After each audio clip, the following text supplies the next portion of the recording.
So it's time for the Christmas harvest, and this is pretty much everything that we'll pick for Christmas, although we will probably do a harvest just on Christmas Eve as well of a few bits and pieces. But this will give you a good idea of what our typical weekly harvest really is all the way through winter. And we'll start off in this corner. So we've got a few parsnips, some lovely beetroot, actually fresh from the ground those, although we've got lots of beetroot in store. Little tiny sprout tops and Brussels sprouts and colettes at the back, and mixed kales, onions, garlic and shallots from the store, potatoes picked fresh from the tubs that they grew in, and then carrots, and unfortunately these are the carrots from my winter carrot bed. We had a huge slug problem in that bed, and as a result I've had to do quite a bit of clean up on those carrots, which is in stark contrast to sort of these carrots and these carrots, which weren't from a slug infested bed.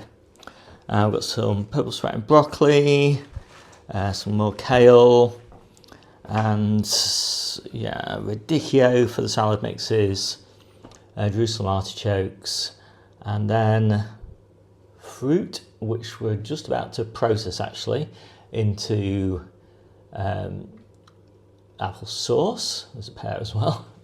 And then I thought I'd just show you a few preserves. So we've got various different herbs, like oregano, lemon balm, parsley and fennel. And we've got all sorts of other herbs as well. That's a good sample.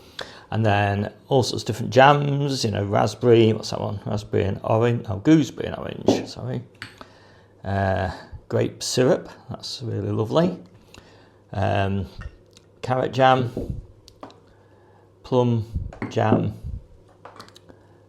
chili jams, chutneys, applesauce, pickled onions, pickled beetroot, I think we've got pickled red cabbage as well, raspberry vinegar, passata sauce, and what's that at the back there? Tomato stock. And then we dry a lot of fruit as well. So those are pears and apples. And then red cabbages, got a lot of red cabbages left actually. And I've harvested them all, put them all in buckets in compost in the greenhouse. So hoping to keep going until the end of February. And then of course harvest will really pick up of all sorts of stuff, so we won't need any more cabbage then. And squashes, loads of squashes left. Red stemmed pak choy for the salad mixes. Ochre for the salad mixes. That'll last us quite a few weeks actually. And then those are just like the reject ockers there that I'll use for seed stock for next year. Leeks. And these are the cooking greens. So we've got tatsoi, komatsuma, and bigger leaves of red stem pak choy.